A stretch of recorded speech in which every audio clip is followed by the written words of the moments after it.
আমাদের প্রেমের কথা চ্যানেলটির সকল প্রকারের পাঠ গল্প দেখতে আমাদের চ্যানেলটি সাবস্ক্রাইব করে পাশে থাকা বেল আইকনে ক্লিক করুন। সাহেব, তুই কি উঠেছিস? সাহেব। কোনো সাড়া না পেয়ে মেজাজ হারালেন শফিউল হক।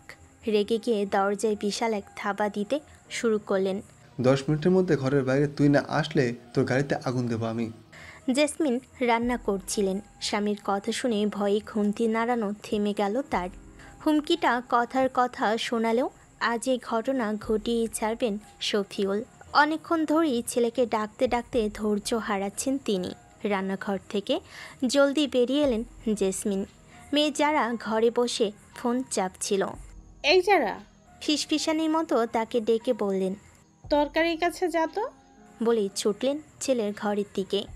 শফিউল সাহেব পেছনে হাত মুড়ে দাঁড়িয়ে তখনও ঘরের দরজায়। আপনি যান, আমি ডাকছি। রাগে লাল হওয়া স্বামীর মুখের দিকে তাকিয়ে কাচুমাচু করে বললেন জেসমিন। জবাবে বউকে কঠোর চাহনি দিয়ে চলে গেলেন শফিউল সাহেব। তার পরপরই বাড়ির গেটের ভেতর ঢুকলো গোটা তিনেক গাড়ি। শোবার ঘর থেকে আবার তখন বেরিয়ে এলেন শফিউল। চলে আসছে কিন্তু। হুঁশিয়ার গলায় স্ত্রীকে বলে নিচে চললেন অতিথিদের গ্রহণ করতে। জেসমিন বেগম এবার বিচলিত হয়ে ডাকাডাকি আরম্ভ করলেন ছেলেকে। সাহেব আব্বা, উঠেছিস? ওনারা চলে আসছে তো। তোর আব্বুকে আর রাগাস না বাবা, ঘরে অশান্তি শুরু হয়ে যাবে। কালকে কাকে মারধর করে আসছিস তা নিয়ে এমনিতেই টেনশনে আছে তোর আব্বু আর চাচা। ওঠ আব্বা। শুধু দরজার বাইরে ডাকাডাকি চলছে না, কম্বলের ভেতর চলে যাওয়া ফোনটাতেও লাগাতার রিং হচ্ছে।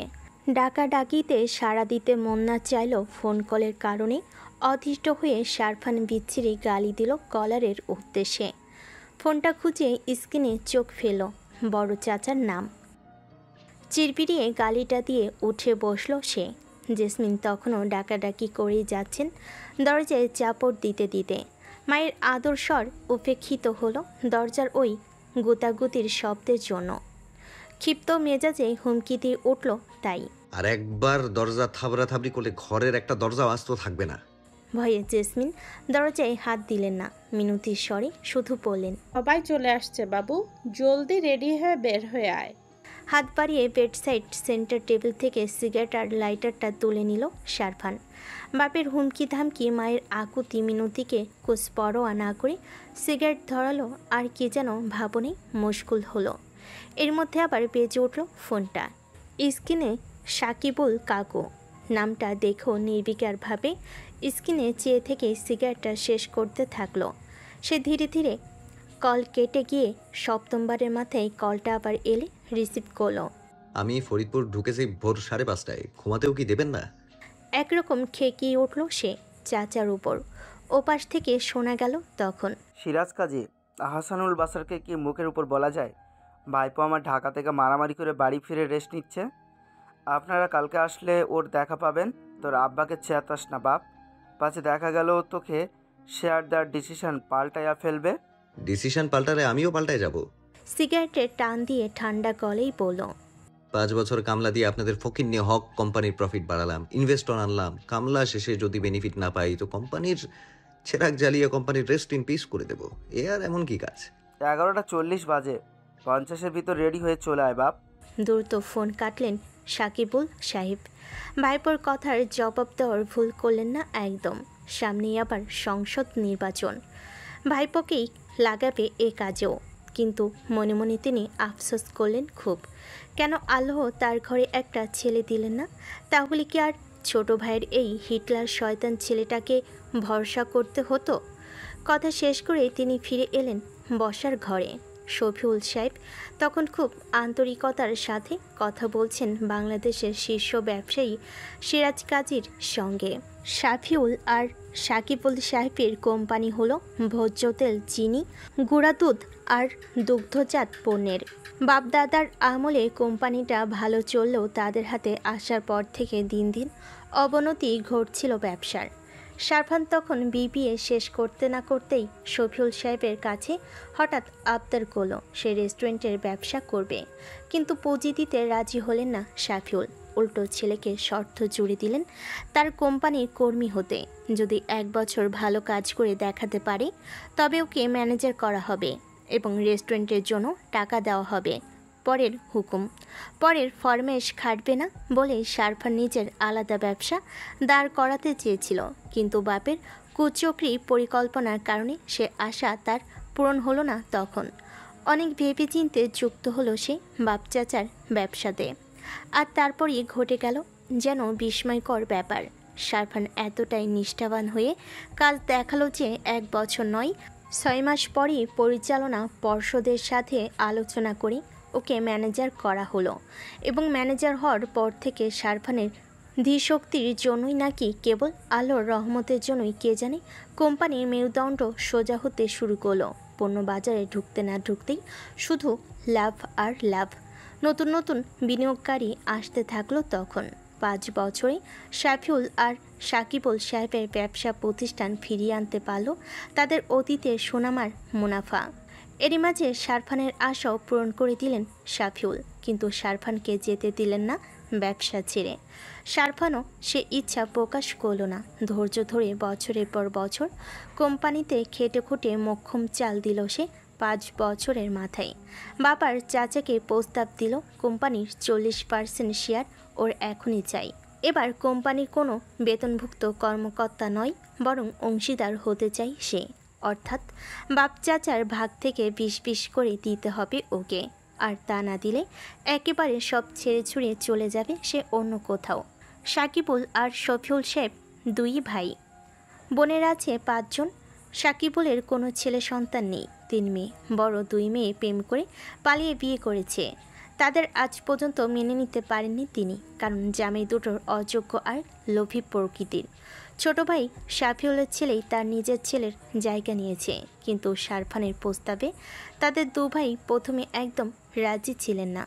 ছেলের হুমকিকেও কোনো গুরুত্ব দেননি। এ নিয়ে শারফানের সঙ্গে গোলমাল চলল তাদের কিছুদিন। শারফানোর সমস্ত টাকা পয়সা একদিন ব্যাংক থেকে বের করে নিল হঠাৎ। ঢাকায় আর ফরিদপুরের রেস্টুরেন্টও বিক্রির জন্য খদ্দের খুঁজতে আরম্ভ করলো। দেশে বাইরে চলে যাওয়ার জন্য প্রস্তুতি নিতে থাকলো সেই সাথে। এসব যখন জানতে পারলেন শফিউল পাগলের মতো ছেলের সাথে যোগাযোগের চেষ্টা করলেন। শারফান কোনোভাবেই ধরা দিল না। তারপর উপায়ন্ত না পেয়ে 2 ভাই শেয়ার লিখে দেওয়ার আশ্বাস দিলেন ওকে। সেই আশ্বাসও ওকে ফেরাতে পারল না। সাইফুল সাহেব তখন কোম্পানির উকিলের মাধ্যমে যোগাযোগ করালেন। উকিলকে অংশীদারিত্ব দলিলের ছবি পাঠালে তারপর শারফান বাড়ি ফিরল, কিন্তু ফিরল তাও গায়ে গতরে এক গাদা জখম নিয়ে। আজ সকালে মগবাজার থানায় ওসি ফোন করে সাকিবুল সাহেবের সেক্রেটারিকে জানালো শারফান ওর দলবল নিয়ে গতরাতে শ্যালেবারে তুমুল মারামারি করেছে তাদের প্রতিদ্বন্দ্বী কোম্পানির মালিকের নাতির সাথে। পুলিশ পৌঁছানোর আগেই শারফান ওর সঙ্গীদের নিয়ে কেটে পড়ে, কিন্তু মামলা খেতে গিয়েও বেঁচে গেছে। বার ম্যানেজার ওর বিরুদ্ধে কোনো কথা বলেনি বিধায়। কেন বলেনি তা জিজ্ঞেস করতে জানা যায় বেরিয়ে আসার আগে শারফান ক্ষতিপূরণের দাম দ্বিগুণ দিয়ে এসেছে। তা কোথায় সাবটান সাওয়াব? সিরাজ কাজী চায়ে চুমুক দিতে দিতে খোঁজ করলেন।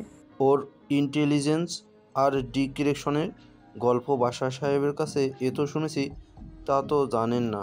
আহসানুল বাশার হক কোম্পানিতে বিনিয়োগ করেছেন খুব বেশি দিন হয়নি। অল্প কয়েক মাসেই শারফানের কাজ আর ওর বিচার বুদ্ধি দেখে তিনি আর তার মেয়ে রীতিমতো মুগ্ধ। তাই সন্তুষ্ট হয়েই সিরাজ কাজীর কোম্পানির সাথে হক কোম্পানির কোলাজ করিয়ে দেওয়ার চেষ্টা করছে সে। মিথ্যা আন্তরিক হাসি শাফিউল মুখে ঝুলিয়ে সাকিবুলের দিকে তাকালেন একবার, তারপর বললেন, এক্ষুনি আসছে, শেষ হচ্ছে ও। শেষ কথাটা শেষ হওয়ার সঙ্গেই শারফানের আগমন ঘটল। হলুদ রঙের বাটিক লুঙ্গি পরনে আর গায়ে জড়ন ওর শোবার ঘরের খয়েরি রঙা মোটা কম্বলটা। বহুদিনের নাক কামানো গোবদারির মাঝে মস্ত বড় হাঁ করে হাই তুলতে তুলতে সিঁড়ি বেয়ে নামছে সে। মাথা ভর্তি সোজা চুলগুলো এমনিতেই লম্বা হয়েছে যে কপাল ঢেকে তার চোখের নিচে নেমে নাক ছুঁয়েছে। সাকিবুল সাহেব চায়ে চুমুক বসিয়েছিলেন সবে। শারফানকে দেখা মাত্রই বিষম খেয়ে বসলেন আচমকা। শাফিউলের ফ্রেশ হচ্ছে কথাটাকে এইভাবে মিথ্যা বানিয়ে দিল হতচ্ছায়াটা।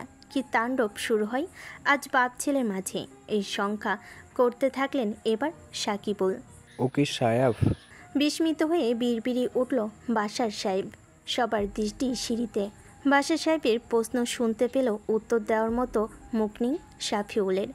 সকলের অভিব্যক্তি দেখে হাসি মুখর সিরাজ কাজীকে দেখালো বিভ্রান্ত।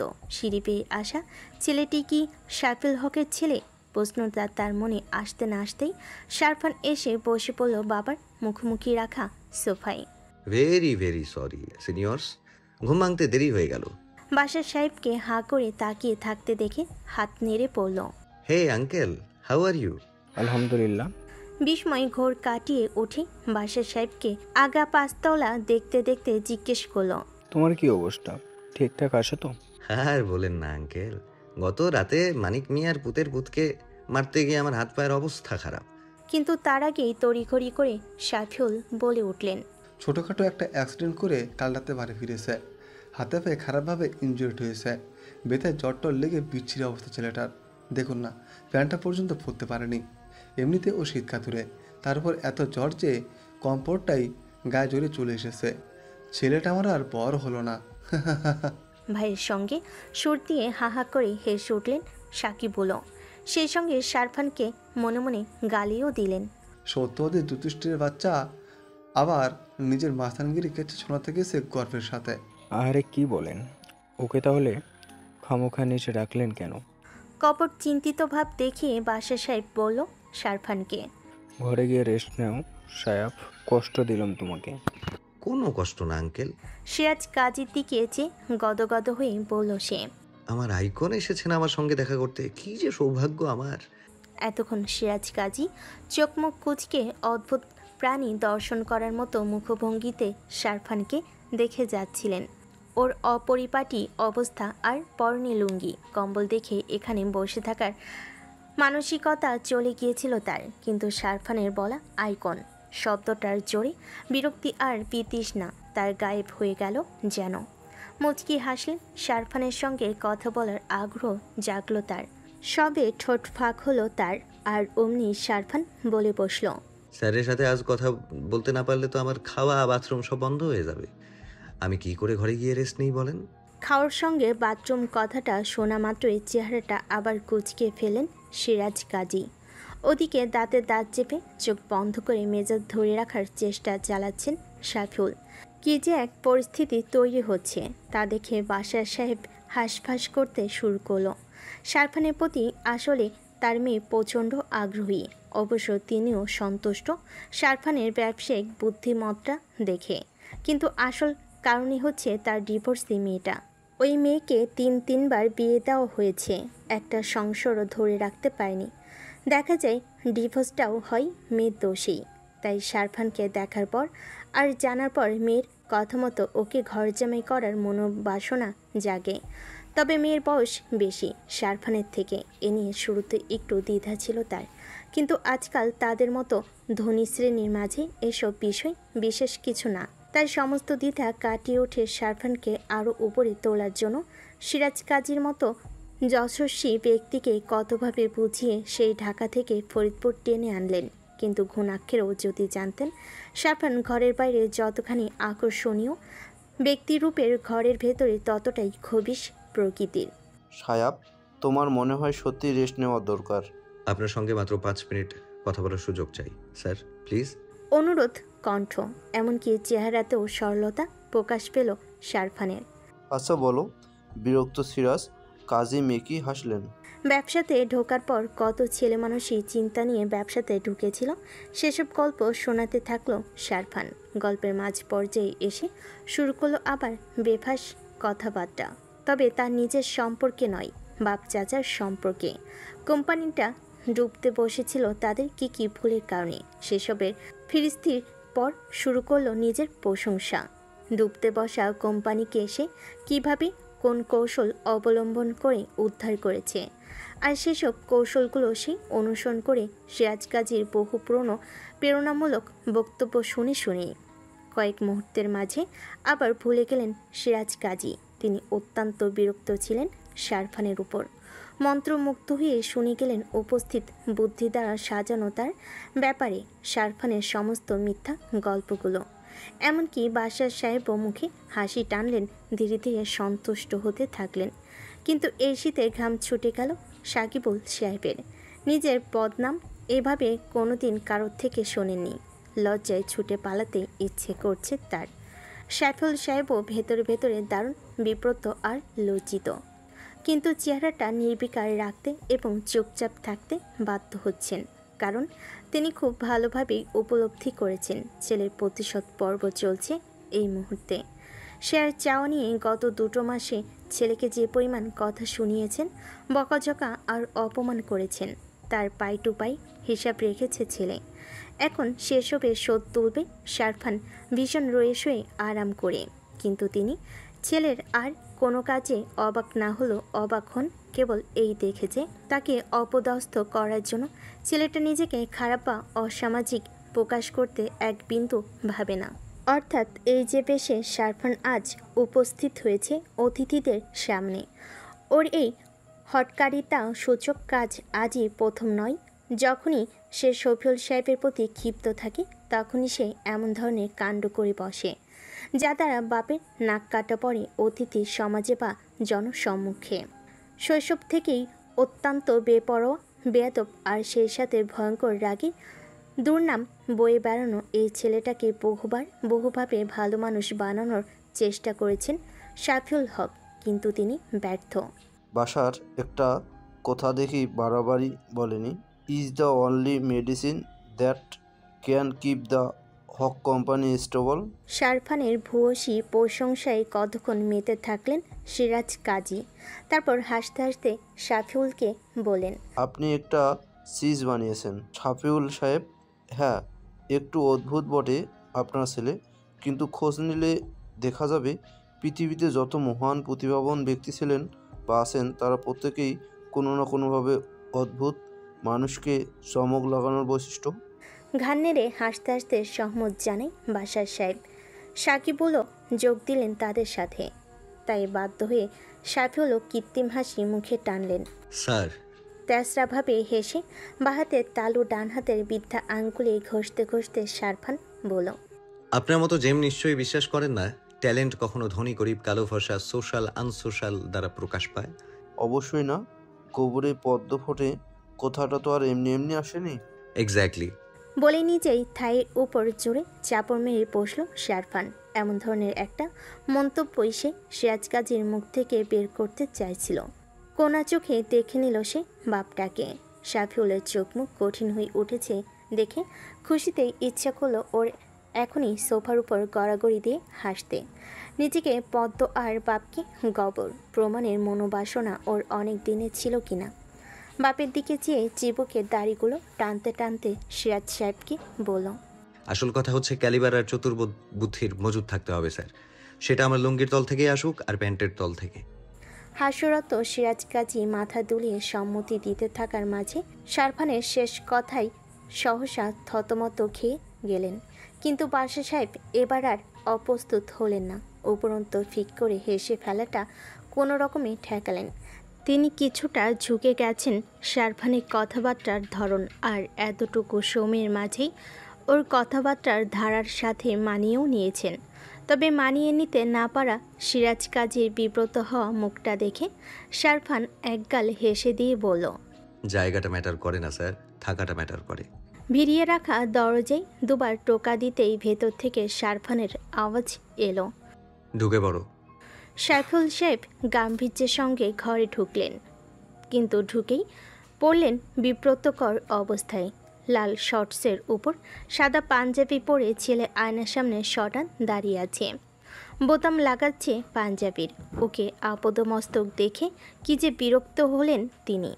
পাজামাটা পরার পরই না হয় ভেতরে আসতে বলতো খচ্চরটা। এগিয়ে গিয়ে ঘরের জানালা বরাবর দাঁড়ালেন ছেলের দিকে পেছন ঘুরে।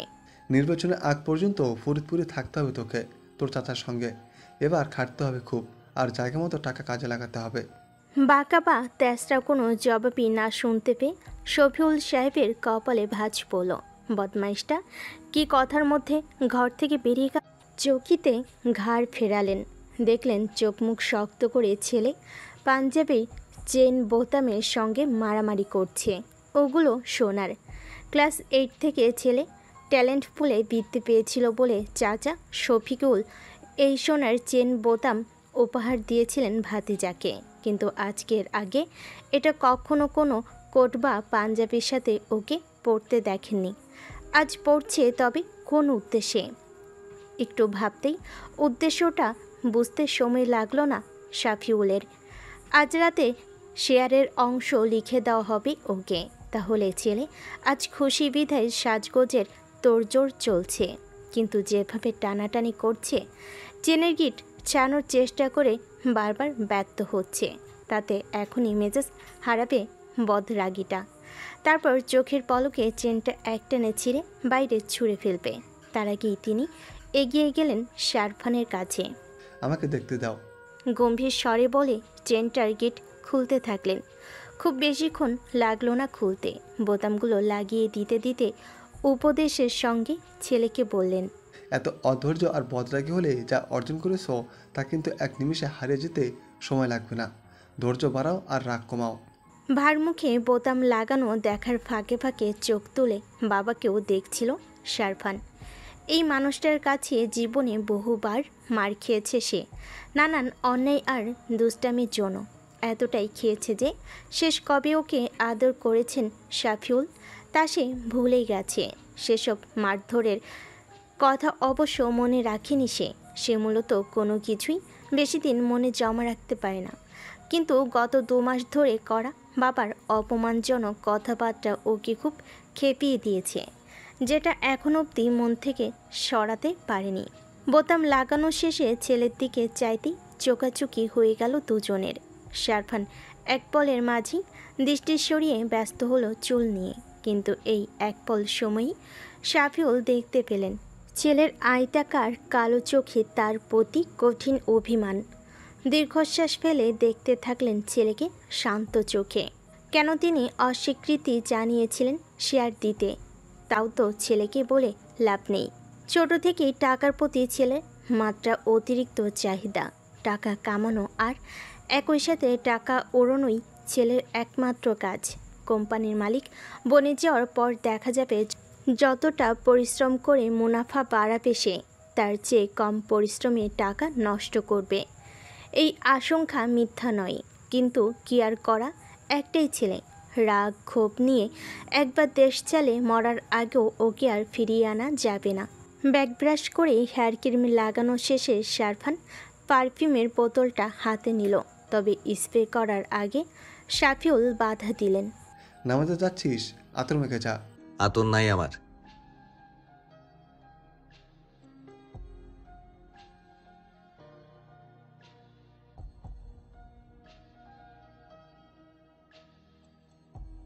লিফলেট বের হবে কাল। ছেলেপুলে নিয়ে কালকে নেমে পড়িস কাজে। ফারনাজ কবিরের ফিল্ড কেমন? ভালো। তোর চাচার থেকেও ভালো বললে ভুল হবে না। সাবেক এমপি হিসেবে কবির খোকনের সুনাম আর গত 5 বছর ধরে তার ছেলে ফারনাজের সোশ্যাল মিডিয়ায় অ্যাক্টিভিটিস পাবলিককে ইমপ্রেস করেছে। নতুন সরকার, নতুনতার কাজ দেখতে চায় তারা। লড়াইটা এবার হাড্ডাহাড্ডি হবে। বলা শেষে হাত ঘড়িতে সময় দেখলেন শাফিউল। আজ জুম্মাবার। সময় দেখা শেষে ছেলেকে বললেন, খুতবা শুনবি না? চল বের হই। সোহানের এলাকার মসজিদে যাব। কেন? তোর এলাকার মসজিদে কি সমস্যা? কোনো সমস্যা নাই, ভাড়া তুলতে যাব।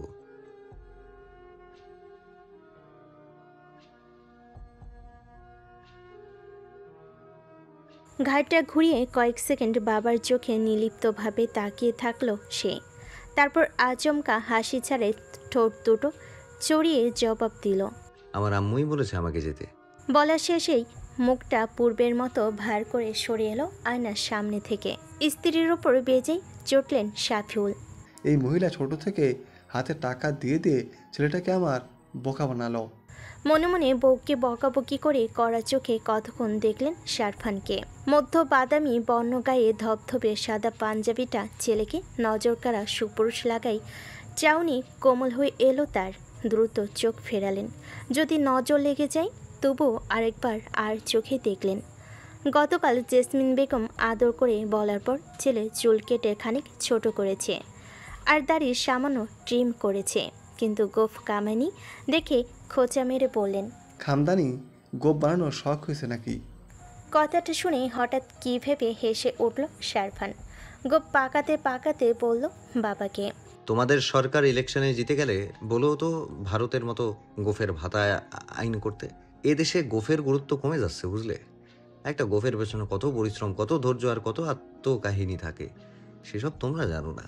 অবশ্য তোমাদের জানার দৌড়ই বা কতটুকু, জানলে তো এই গোফের মর্মই বুঝতে।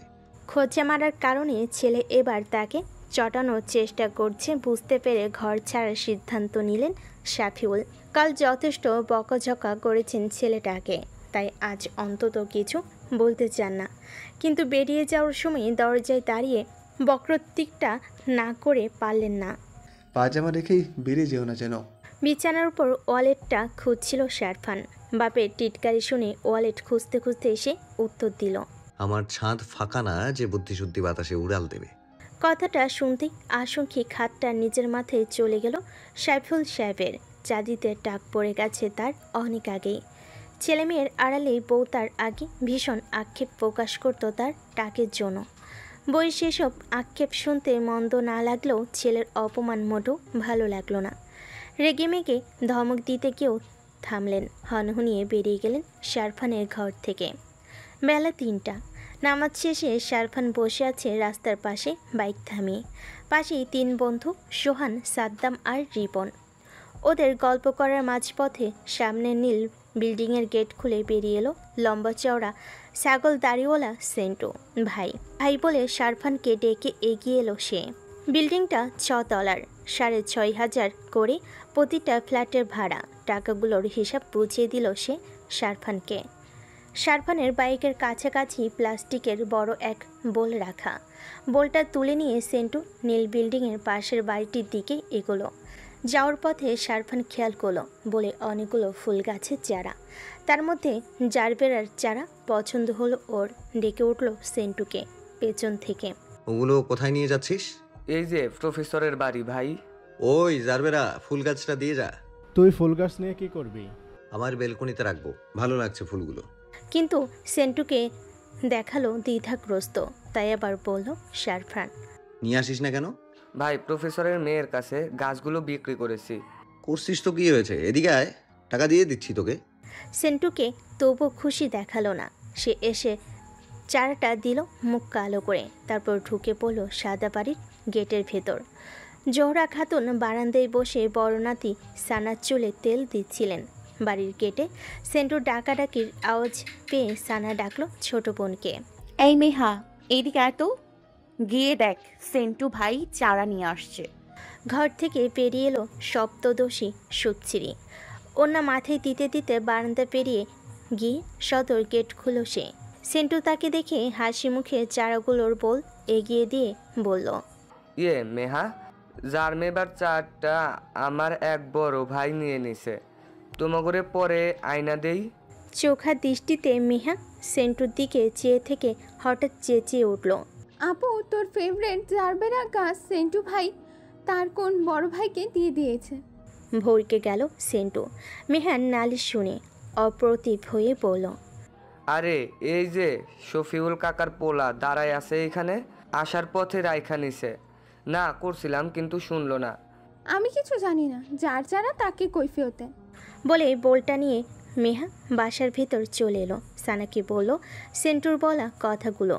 তুই সেন্টুকে বল আজ এক্ষুনি আমার জারবেরার চারা দিতে হবে, নয়তো একটা চারাও নেব না আমি। শীত আসলেই জারবেরার চারার ছোট বাগানটা ভরিয়ে তোলে সানা, কিন্তু এবারে শীতে তেমন পায়নি চারা। এটাই প্রথম ছিল, তাই কোনো ছাড় দিতে রাজি নয় সে। আমি পারবো না, ম্যাথ রেখে তোর চারা ফাড়া নিয়ে আসছি, তুই গিয়ে বল। সত্যি সত্যি সানা উঠে পড়ল, হাঁটা দিল সানা গেটের দিকে। সেন্টু কাচুমাচু মুখ বানিয়ে তখনও দাঁড়িয়েছিল।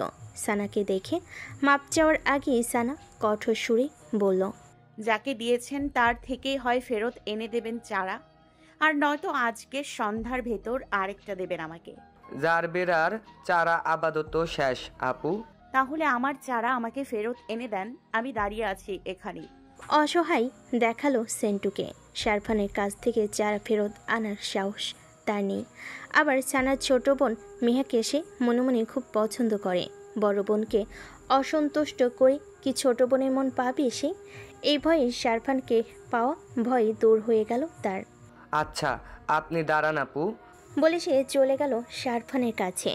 সানা গেটের বাইরে গলা বাড়িয়ে একটু দেখতে চাইল ওর চারা নিয়ে নেওয়া ব্যক্তিটিকে। সাদা পাঞ্জাবি পরিহিত বাইকে বসা শারফানের এক হাতে জ্বলন্ত সিগারেট, ওর সিটের পিছে রাখা জারবেরার চারা। ওকে দেখতে পেল ঠিকই, কিন্তু পেছন থেকে তাতেই মনটা হোঁচট খেল সানার। ড্যাব ডেবিয়ে কিছুক্ষণ শারফানকে দেখে গেল সে। পর মুহূর্তেই ওর খেয়াল এলো, ইস রে, আমি তো মিঙ্গেল হয়ে গেছি শালি। চোখ দুটোকেই তাই শাসন করলো দ্রুত। শারফানের পাশেই দাঁড়ানো এলাকার ছেলে সোহানকে দেখে সে বুঝল বাইকের ছেলেটা তবে সোহানের বন্ধু। ভাই, চারা তো ফেরত চাইতেছে আপু। জড়সড় হয়ে দাঁড়িয়ে সংকুচিত স্বরে বলল সেন্টু। সিগারেটটা শারফান সবেই ঠোঁটের ফাঁকে নিতে গিয়েছিল। আপুকে? প্রফেসরের বড় মেয়ে। প্রফেসরকে? আরে রাজেন্দ্র, কলেজের প্রিন্সিপালের কথা বলতেছে, তুই ভালো চিনবি না। চেনার দরকারও নেই আপাতত। তোর আপুকে গিয়ে বল কাল আমার বার্থডে, তাই ফুল গাছটা তোর আপুর থেকে আমার বার্থডে গিফট হিসেবে নিয়েছি, ঠিক আছে? সমস্বরে হেসে উঠল শারফানের তিনজন বন্ধু। বছরে কয়বার বার্থডে আসে তোর? হাসতে হাসতে বলল সোহান। গেটের ভেতর দাঁড়িয়ে সানা শারফানদের ঠাট্টা মজা শুনে বেজায় চটে গেল। তবে এর মাঝেই আরেকবার হোঁচট খেল সে শারফানের কণ্ঠস্বরে। এত দারুণ ম্যানলি চেস্ট ভয়েস বলার। বিড়বিড়ে আফসোসও প্রকাশ করল। এই ভয়েসটা পন্থার হলেও তো হতো। আহারে, আবারও ভুলে যাচ্ছে সে বর্তমান প্রেমিকওয়ালা নারী। শারফানের বন্ধুদের হাসি এখনও চলছে দেখে খুব অপমানিত বোধ করল সানা। রাস্তার ওপাশেই হলো মসজিদ। মসজিদের প্রাঙ্গণে বেশ কিছু ফুলগাছ লাগানো হয়েছিল গত বছর, কিন্তু পরিচর্যার অভাবে সব মরে গেছে। টিকে আছে কেবল একটা পানচেটিয়া পাতাবাহার। সেই গাছটার গায়ে এই মুহূর্তে একটা কালো কুকুর এক ঠ্যাং উঁচু করে মূত্রত্যাগ করছে। তা দেখতে পেয়ে সানা গলা তুলে ডেকে উঠল সেন্টুকে। সেন্টু ভাই, ওনার বার্থডে গিফট হিসেবে মসজিদের কাছের ওই পাতাবাহার গাছটা দিলাম। আমার জারবেরা চারাটা ফিরিয়ে আনুন এবার। মুহূর্তেই সবার দৃষ্টি চলে গেল প্রথমে গেটের দিকে। সানার কথা শেষে তারপর গেল পাতাবাহার গাছটির দিকে। সেই গাছে কুকুরটিকে প্রস্তাব করতে দেখে প্রথমে সেন্টুই হেসে ফেলল, তারপর আবারও একযোগে শারফানের বন্ধুগুলো হাসতে থাকলো। ওদের হাসি শুনে গেটের ভেতর দাঁড়িয়ে সানাও মুচকি মুচকি হাসলো। হাসি সহজে থামল না, কিন্তু রিপন সবাইকে থামিয়ে শারফানকে বলল, তোর বার্থডে সেরা গিফট মনে হয় ওইটাই। বলেই আবারও হাসলো ওরা। সবার হাসাহাসিকে পাত্তা না দিয়ে শারফান ঘাড় ঘুরিয়ে চুপচাপ কেবল তাকিয়ে রইল সানার গেটের দিকে। ওর ভাবমূর্তি লক্ষ্য করে বন্ধুরা হাসি ভুলে চিন্তায় পড়ল এবার। এই বদমেজাজি ছেলে রাগের বশে মুখের লাগাম ছুটিয়ে দেয়। মেয়েটিকে আবার কি বলে বসে কে জানে। বেশি চিন্তা হতে থাকলো সোহানদের। সৈয়দ মোস্তফা এলাকার অত্যন্ত সম্মানিত একজন ব্যক্তি। তার মেয়েকে উল্টাপাল্টা কিছু বলে বসলে এলাকার মানুষজন শারফানকে চেপে ধরবে একদম। ওকে মাথা গরম না করার জন্য সে কিছু বলবে। সেই মুহূর্তেই শারফান চারাটা এগিয়ে দিয়ে অবিশ্বাস্য শীতল সুরে বলে দিল সেন্টুকে নিয়ে যেতে। দৃষ্টি তার আটকে রইল তখনও গেটেই। তুই পরে কিছু বলবি না তো আবার?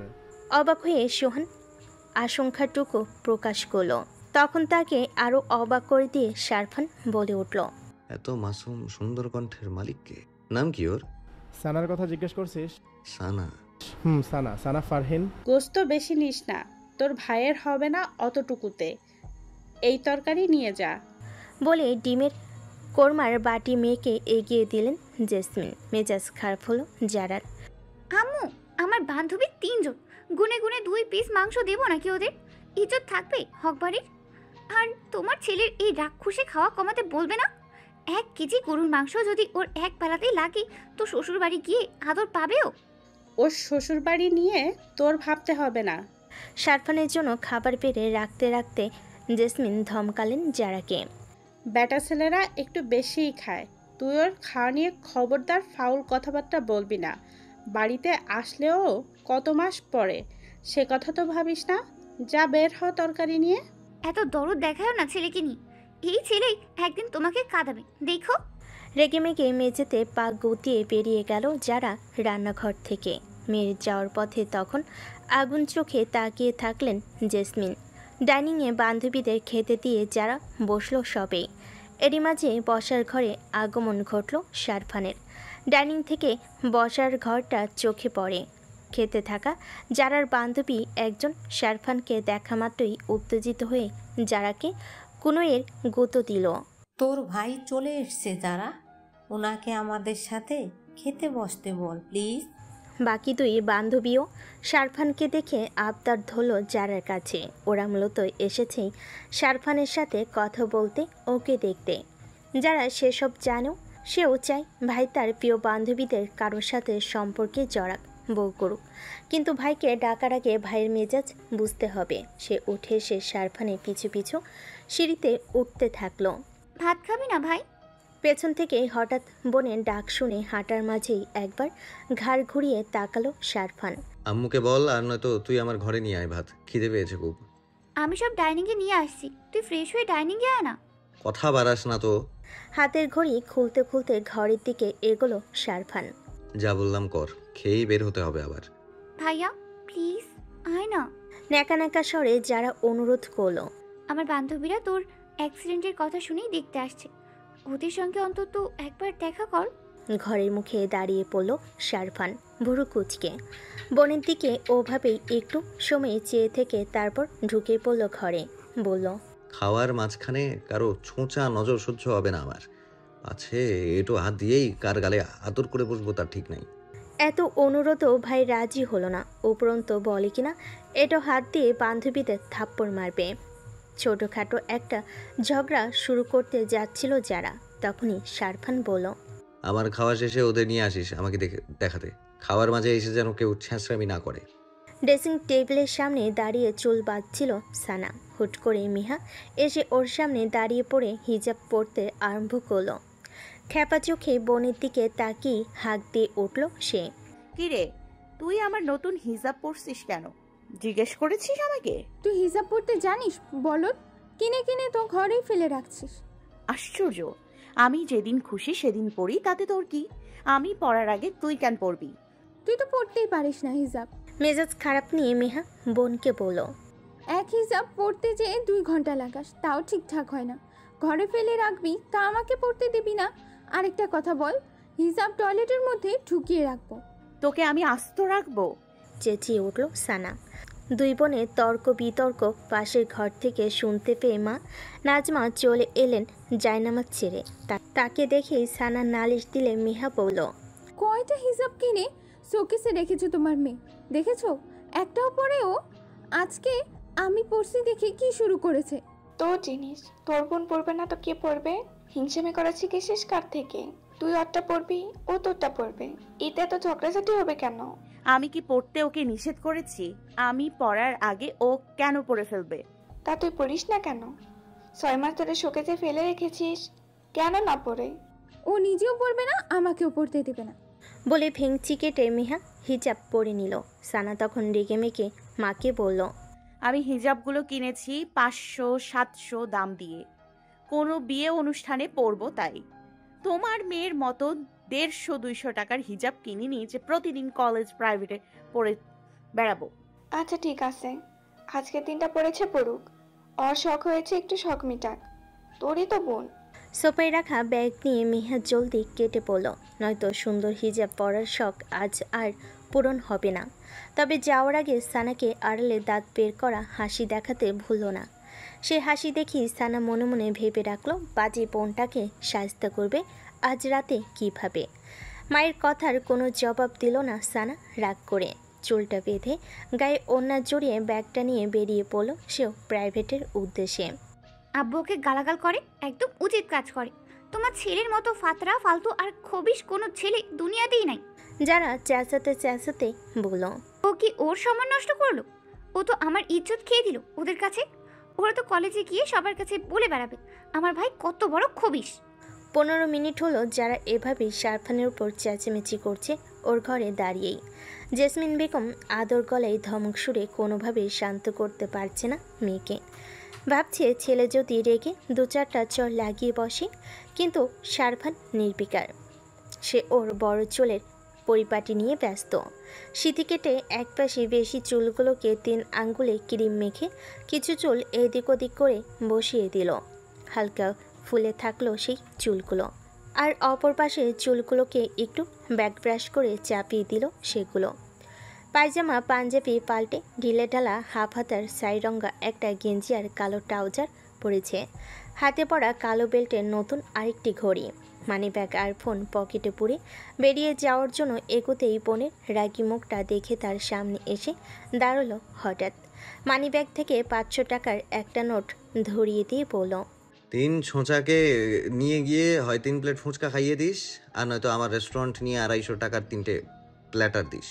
দেখবি তোর ভাইয়ের খবিশগিরি দেখেও কেউ কাউকে কিছু বলবে না। টাকাটা সামনে আসতে দেরি, কিন্তু যারা খপ করে সেটা ধরতে দেরি করলো না। চেঁচামেচিও বন্ধ হয়ে গেল। তবে কপট রাগটা দেখাতে বলল, তুই ওদের সামনে কেন কান খুঁচিয়ে আমার গায়ে মুছলি কটন বাট? আবার সেই কটন বাটির উল্টো পাশ দিয়ে আবার নাকের ভিতরের ময়লা বের করলি ওদের সামনে? তোর লজ্জা শরম নাই একটু? কোনো জবাব না দিয়ে শারফান গটগটিয়ে চলে গেল।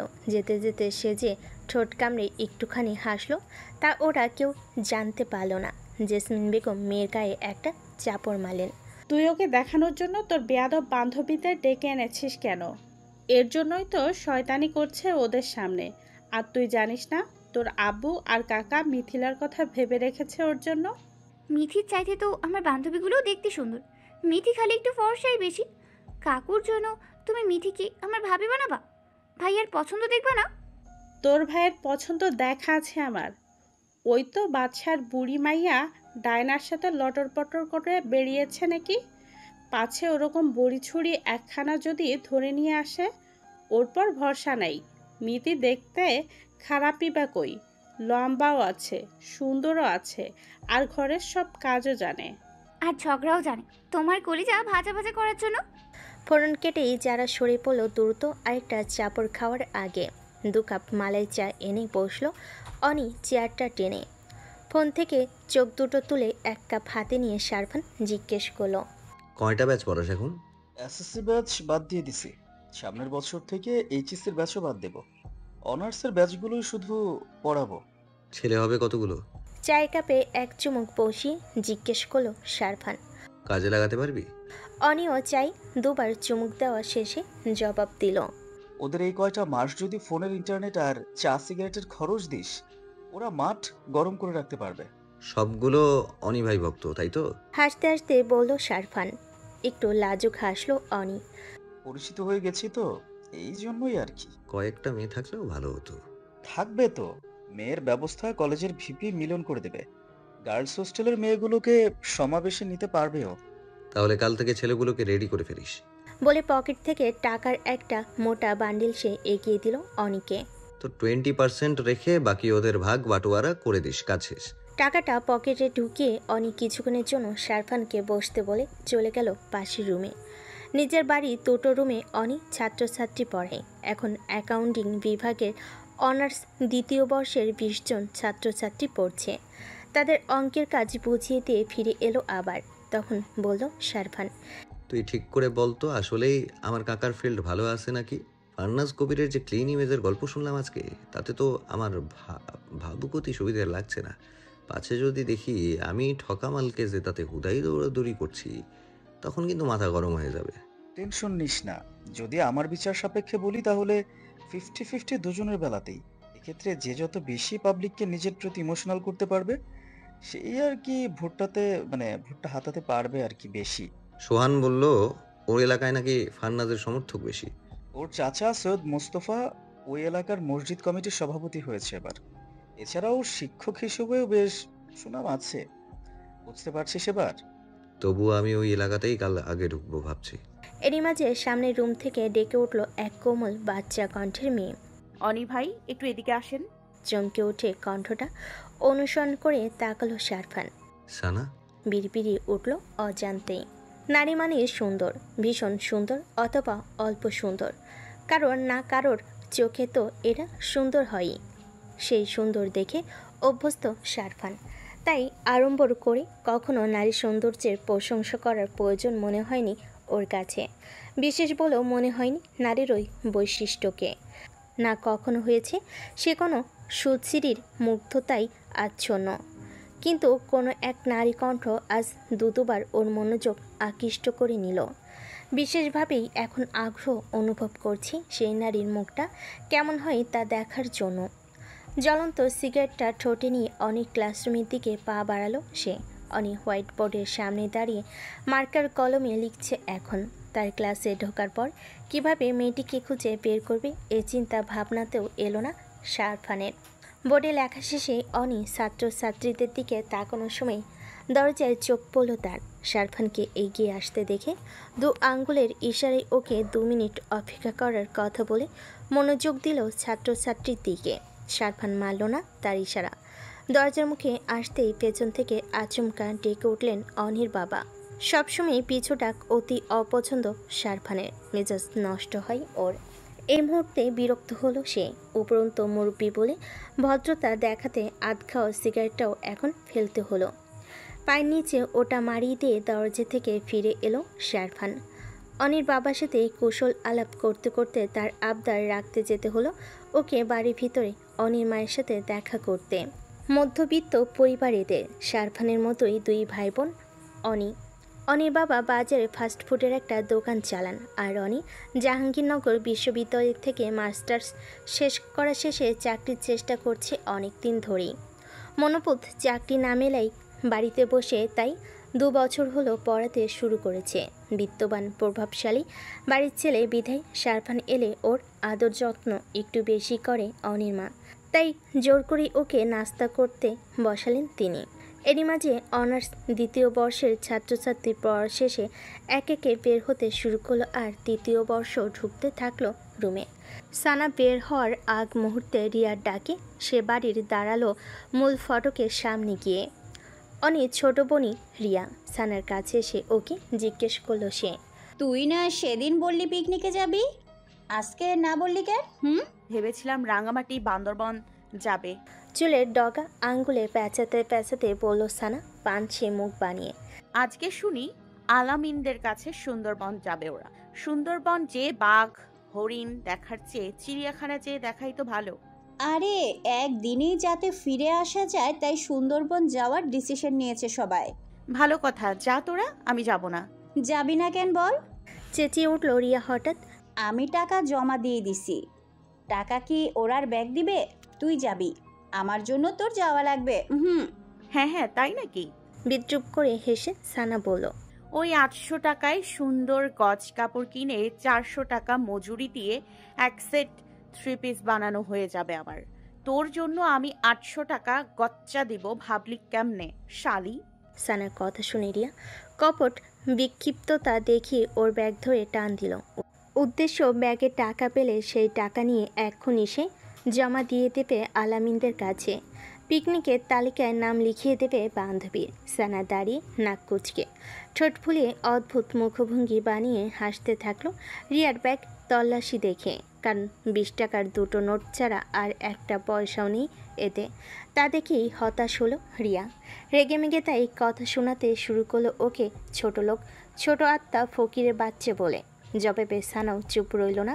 সবাই 2 বান্ধবীর ঝগড়া তামাশা উপভোগের সঙ্গে দেখলো যেতে যেতে। ঝগড়া করতে করতে সানা গেটের বাইরে বেরিয়ে গেছে প্রায়। সে সময়ে শারফান ফিরে এলো। অনিককে দেখলো চেয়ারে বসে ঘরের বাইরে তাকিয়ে হাসছে। এসে বসলো তার পাশে। বন্ধু কী দেখে হাসছে সে তা দেখার জন্য দরজার বাইরে তাকালো ও। তাকাতেই থমকালো ওর চাহনি। হেয়ার ব্যান্ডে ঢিলে করে বাঁধা কোমর ছড়িয়ে যাওয়া মেয়েটার চুল। হলুদ আকাশির মিশেলে সালোয়ার কামিজ তার পরনে, মাথায় আকাশি রঙা ওড়না দেওয়া, কাঁধে ঝুলছে ডিগ্রেজিয়া হ্যান্ডব্যাগ আর হাতে ধরা অ্যাকাউন্টিং বিষয়ের একটি বই। উচ্চতা বড়জোর 5 ফিট 2 কি 3 হবে। স্বাস্থ্য মাঝারি। পৃষ্ঠদেশ আর সুগঠিত নিতম্ব দেখে শারফানে মনে হলো ওর দেখা ষষ্ঠ প্রমণ্ডিত নিখুঁত মেদশূন্য মেয়েগুলোর মতো অতটাও আকর্ষণীয় নয় মেয়েটির শারীরিক গঠন, তবে খারাপও বলা যায় না। পেছন থেকে দেখি সানাকে মাপঝোপ করা হয়ে গেল ওর। রিয়ার সঙ্গে দাঁড়িয়ে কথা বলছে মেয়েটা, হাত নাড়িয়ে নাড়িয়ে। তার কণ্ঠস্বরী শারফান আটকে থাকলো কেবল। কি কথা বলছে মেয়েটা তা শুনেও শুনতে পেল না যেন। মুগ্ধ কণ্ঠস্বর শুনতে শুনতে সে ব্যাকুল হয়ে রইল। একবার ফিরে যাক ওর দিকে এ আশাই। এই দুই ঝগড়া থামা। অনি আশঙ্কিক ধমকে উঠল রিয়া সানাকে। তোদের দুই বান্ধবীকে একই ঘরে বিয়ে দেব, তারপর করিস চুলোচুলি। এখন ফোট আমার ক্লাসের সামনে থেকে। রিয়াকে মুখটা ঝামটি মেরে সানা গেটের বাইরে পুরোপুরি বেরিয়ে গেল। ওর লম্বা রেশমি চুলের গোছা তখন বেজায় জোরে বাড়ি খেল রিয়ার চোখে মুখে। তাতেই আবার চটে গিয়ে সে তেড়ে গেল বান্ধবী পিঠে দুঘা বসানোর জন্য। সানার যাত্রাপথে চেয়ে থেকে শারফান বিস্মিত চোখ জোড়া ফেরালো অনির দিকে। মেয়েটা কি এতক্ষণ ঝগড়া করলো রিয়ার সাথে? কণ্ঠে অবিশ্বাস ওর। বিশ্ব ঝগড়াইটা দুইটাই। সিরিয়াসলি এতক্ষণ দাঁড়িয়ে ওরা ঝগড়া করলো? অনি শারফানের চেহারার হতবাক অভিব্যক্তি দেখে সনিগ্ধ হয়ে পড়ল। জীবনে শুনিস নাই মেয়েদের ঝগড়া? শুনবো না কেন, কিন্তু আমার কেন মনে হলো মেয়েটা চড়ুইয়ের মতো কিচির মিচির করে গল্প করছিল। একবারও বুঝলাম না ওটা আসলে ঝগড়া ছিল। শারফানের কথা শুনে কতক পল তাকিয়ে থেকে আচমকা হেসে ফেল অনি হো হো করে। বুঝতে পেরেছে সে বন্ধুর অবিশ্বাস করার কারণ। একটু হাসি একটু থামিয়ে বলল ওকে। সানার ভয়েসে অমন মোলায়েম আর কথা বলার সময় প্রতিটা শব্দ এত স্লোলি উচ্চারণ করে দেখে ও ঝগড়া করলেও মনে হয় যে নর্মাল কথা বলতেছে। কণ্ঠ উঁচু হয় না ঝগড়ার সময়। চাস শালা, এরকম মেয়েকেই তো বউ করা দরকার দেখি। এমন মাসুম ভয়েস নিয়ে ঝগড়াঝাটি করলেও আমার চান্দি গরম হবে না তাহলে? হা করে অনি আরেক চোট হাসলো বন্ধুর মন্তব্যে। তোর চান্দি গরম হবে না, কিন্তু তোর বউয়ের কলিজা শুকায় যাবে তোর হাসকি গলায় প্রেমের বদলে ঝাড়ি খেলে। তাই বউ ঘরে টিকাতে চাইলে রাগ কমানো শুরু কর মামা। মনে হয় ঠিকই বলছিস, বউ ভাগতে দেওয়া যাবে না একদম। গালের দাঁড়িয়ে চুলকাতে চুলকাতে বলল শারফান। ইজ্জত থাকবে না আমার বাপের, বাকি শেয়ারও আর মিলবে না আমার। তোর বাপের ইজ্জত পরে বেটা, তোর ইজ্জতের কি হবে? খালি শেয়ারের চিন্তা মারিস। পুরান গেলে নতুন আসে, আমার লাভ ছাড়া লস নাই মামা। আইদিনা তানহা কি কোনোভাবে অটিস্টিক? ও কোনো সময় নর্মালি কথা বলতে পারে না কেন? এক পেয়ারায় কামড় বসাতে যাচ্ছিল দিনা। সম্পর্কে সানার মেজো চাচার ছোট মেয়ে সে। ফরিদপুর স্টেডিয়ামের কাছে সানার বাবা সৈয়দ মোস্তফার মেজো ভাই সৈয়দ মিজানুর বাড়ি করে সেখানেই থাকেন পরিবার নিয়ে। আজ দিনা ছোট চাচার বাড়িতে বেড়াতে এসেছে। হঠাৎ সানার কথা, অদ্ভুত কথাটা শুনে ওর দিকে তাকালো সে ভুরু কুঁচকে। অটিস্টিক হতে যাবে কেন? ও আমাদের ডিপার্টমেন্টের ফার্স্ট। মেহা চুল বিনুনি করছিল আয়নার সামনে দাঁড়িয়ে। সানা জবাবটা দিল বোনের দিকে তাকিয়ে। একটা মানুষ সবসময় কিভাবে ন্যাকাপনা করতে পারে? প্রত্যেকটা কথাই বলে ন্যাকা ন্যাকা গলায়। গতকাল দেখা হলো আমার আর রিয়ার সাথে কলেজের মাঠে। এসে গল্প শুরু করলো ওর বিখ্যাত স্টাইলে। কথার শেষে এমন টান দেয় আমি তো মাঝে মধ্যে ভেবে ফেলি ও মনে হয় কথার মধ্যেই গান গাওয়া শুরু করে দিয়েছে। তো গল্পের ফাঁকে ওর ক্রাশ আসিফের কথা উঠলো এক সময়। আসিফ সিগারেট খায় কি নতুন? ও দেখেছে মনে হয় প্রথমবার। বলে বাউন্ডারির ওপাশে দাঁড়িয়ে আসিফকে দেখলাম জুস খাচ্ছে। জানো, রিয়ার তো এমনিতেই তেরা বাঁকা কথা বলার স্বভাব। ও বলল জুসের দাম কি $1,000,000? এটা ব্রেকিং নিউজের মতো বলার কি আছে? আমি ভাবলাম এবারই মনে হয় ঝগড়া লাগবে তানহা। উল্টে সে মুখ চেপে হাসলো। তারপর বলল, আরে তুমি যে জুস ভাবছো সেটা না, সিগারেটের কথা বলছি আমি। আমি গতকাল ওর এই নতুন ঢং দেখে টোটালি স্পেল বাউন্ড। সিগারেটকে সিগারেট না বলে ও জুস বলার কি আছে ভাই? এ আবার কোন কিসমিসের নাকামি? চুল বিনুনির মাঝেই মিহা হাসতে হাসতে বাঁকা হয়ে গেল। দিনাও হাসলো। ওদের হাসাহাসির মাঝে সানা ফেসবুকে নিউজ ফিডটা ঘোরাঘুরি করছিল। হঠাৎ সামনে এলো পান্থ চৌধুরী নামের আইডিটা থেকে প্রোফাইল ছবি পোস্ট। ট্যুরে গেছে এসে বন্ধুদের সঙ্গে সিলেট শ্রীমঙ্গলে। চা বাগানে দাঁড়িয়ে ছবি তুলেছে। লাইক কমেন্টের বাহার ছেলেটার ছবিতে। সানা জানে কমেন্ট বক্সে ঢুকলে ছেলেদের চেয়েও মেয়েদের কমেন্টই বেশি পাবে সে। আর সেসব কমেন্টের রিপ্লাইতে চলে পান্থার ফ্ল্যাটিং। কিন্তু কেন যেন তা দেখে সানার রাগ হয় না। বিশেষ কোনো অনুভূতি হয় না। কেন হয় না তা সে নিজেও বোঝে না। এই যে দায়সারাভাবে কেবল একটা লাইক দিয়ে স্কুলিং শুরু করলো, সেটা পাশে বসে দিনা লক্ষ্য করে বলে উঠল, এত সুন্দর ছবিটা দেখে একটা কমেন্ট করতে মন চায় না তোর? চায় না তো কি করব। তোরা লাস্ট কথা বলেছিস কবে? মনে হয় 20-25 দিন আগে। কেন, কি হয়েছে? পান্থর ব্যাপার সানার গাছাড়া ভাবটা নতুন নয়, সম্পর্কের শুরু থেকেই দেখে আসছি দিনা। জিজ্ঞেস করলো, পান্থ সিলেটে গেছে তা তুই জানতি আগে থেকে? না, ছবি দেখে জানলাম। ও বোধহয় লাস্ট যেদিন কথা হলো সেদিন বলেছিল কোথাও একটা ট্যুর দেওয়ার প্ল্যান করছে। আমার মনে নেই সিলেটের কথা বলছিল কিনা। এটাকে কি ধরনের রিলেশন বলে? কথাটা শোনার উদ্দেশ্যে হলো দিনা মেহাকে বলল, কেউই ওরা ঠিকমতো ফোনে কথা বলে না, চ্যাট করে না, যোগাযোগ থাকেই না ওদের মাঝে। এরকম এমনভাবে প্রেম হয়? হয় না। বিনুনির আগায় হেয়ার ব্যান্ড পেঁচাতে পেঁচাতে মেহা জবাব দিল, ওদের এই অপ্রেমের রিলেশনও খুব বেশি দিন লাস্টিং করবে না। কথাটা ভুল বলিসনি, স্বামী স্ত্রীর সম্পর্কই থেকে না আজকাল দূরত্বে থাকলে পরকীয়াতে লিপ্ত হয়ে যায় যে কোনো একজনই, আর সেখানে তো প্রেমের সম্পর্ক। এটা কি আদৌ প্রেম বলে? প্রশ্নটা জিজ্ঞেস করে মেহা পড়ার টেবিলে বসলো। কাঙ্ক্ষিত বইটা টেনে নিয়ে পাতা উল্টাতে উল্টাতে উত্তরটাও দিল সেই। এই সম্পর্কটাকে খালি চোখে প্রেম বলা যায়, কিন্তু জেনুইনলি ওনা কোনো প্রেমই নাই। লজিক আছে তোর কথায়। সম্পর্কটা কেবল কারের মতো না যে একা একাই দৌড়াবে, দুপাশ থেকেই এফোর্ট দিতে হয়, কিন্তু ওরা কেউই তো তা করছে না। ওই শালার পুত কি বলল, সেই নাকি প্রেম আর পড়া একসাথে মেনটেন করতে পারে না, তাই কানাডা ঢুকে আগে ক্যারিয়ার করবে, তারপর সরাসরি বিয়ের প্রপোজাল পাঠাবে। তাইলে শালা তুই লাইন মারলি কেন, আর পছন্দের কথা জানালি কেন? একেবারে ক্যারিয়ার বানিয়ে বিয়ে করতে আসতি। এই হালারপুর মধ্যে আসলেই ঘাপটা আছে। ঘাপলা তো আছে, ওর প্রতিটা ফটোর কমেন্ট বক্সে ঢুকলেই পাওয়া যাবে ওর হালি হালি জিএফ। তোর বোনের মধ্যেও সমস্যা আছে। পান্থর জন্য আমি তো ওর মধ্যে কোনো ফিলিংস ইমোশন কিছুই টের পাই না। এই কথা কি আজকে বুঝলি বোন? আমি তো প্রথম থেকেই বুঝেছি। ফোন থেকে চোখ দুটো তুলে এতক্ষণে সানার তাকালো একবার চাচাতো বোনের দিকে, আরেকবার আপন বোনের দিকে। তোরা আমার প্রেম নিয়ে গবেষণা শুরু করলি কেন হঠাৎ? তুই তো তাক বান্ডা। পান্থ তোকে কি ঘোড়ার মাথার অজুহাত দেখালো আর তুই তা মেনে ওরে ছেড়ে দিয়ে বসে আছিস? তো আমি কি স্যাচরার মতো ওকে কল দিয়ে রাত দিন গুতাগুতি করব? বেশ চটে গেল সানা। কেউ আমার সাথে কথা বলতে দেখা করতে আগ্রহী না হলে আমি বেলহাজের মতো তাকে নক করব ভাবিস তোরা? হ্যাঁ, আর ওর অজুহাত শক্তপোক্ত তখনই হয়েছে যখন আমি সরাসরি নিষেধ করে দিয়েছি দেখা সাক্ষাতের জন্য। আমার ওর সাথে দেখা করতে কথা বলতে ইন্টারেস্ট না হলে জোর করে এসব করব নাকি আজব?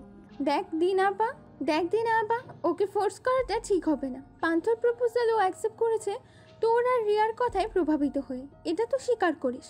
ওর মন সায় না দিলে কিন্তু আমাদের কথাতে রাজি হতো না, তাই না? হ্যাঁ সত্য, পান্থর কিউটনেস বেশিরভাগ মেয়েকেই ইমপ্রেস করে। পান্থর সাথে ওর পরিচয়ও আবার অনেক দিনের, সেখানে পান্থর প্রতি ইন্টারেস্টেড হওয়াটা অস্বাভাবিক কিছু না। কিন্তু সে যখন প্রপোজ করলো ওকে, ও কিন্তু 1 মাস পেন্ডিং রেখেছিল পান্থর প্রপোজাল। পেছন থেকে তুই আর রিয়া যদি ধাক্কাটা না দিতি, ও উৎসাহই পেত না রিলেশনে যাওয়ার। কিন্তু ধাক্কাধাক্কিতে ভালোবাসানো তো আর সম্ভব হয় না। তাহলে তুই বের হয়ে আসছিস না কেন এই ছেঁড়া সম্পর্ক থেকে? ট্রাই করেছিলাম একবার, প্রচণ্ড ইমোশনাল হয়ে পড়েছিলাম, আর ওর ইমোশনাল কথার চাপে আমি চ্যাপ্টা হয়ে গিয়েছিলাম। উল্টো 2 বছর সময় চেয়ে নিল আমাকে বিয়ে করার জন্য। হ্যাঁ, শালার মতিগতি বোঝা শেষ। 2 বছর কেন, 6 বছরেও ও পারবে না তোকে বিয়ে করতে। সামনে বছরই দেখা যাবে দাদি ধরে বেঁধে ফার্নাস ভাইয়ের ঘরে পাঠিয়ে দিচ্ছে তোকে। ধুর, কিসের মধ্যে কি বলিস? দাদি চাইলেই সব হবে নাকি? কোনা চোখে একবার বোনের মুখটা দেখল সে। এতক্ষণ আমোদে থাকা মেহের চেহারাতে মলিনতা ভিড় করেছে, তা দেখে সানা জোরালোভাবে দিনাকে বলল, আমি তো যাবই না শাহনাজ ভাইয়ের ঘরে। আর তার চেয়েও বড় কথা, আব্বু আম্মু আর কোনো দিনও রাজি হবে না এই প্রস্তাবে। আব্বুর আত্মসম্মান বোধ কত কঠিন জানিস না? সবাই ভুলে গেলেও বড় কাকির বলা সেদিনের কথাবার্তা আব্বু ভোলেনি।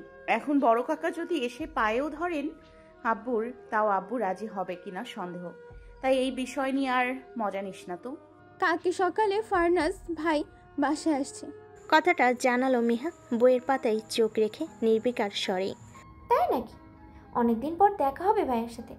সানা কোনো কথা বলল না আর এ ব্যাপারে। এরই মাঝে পাশের ঘর থেকে নাজমা বেগমের ডাক এলো রাতের খাবারের জন্য।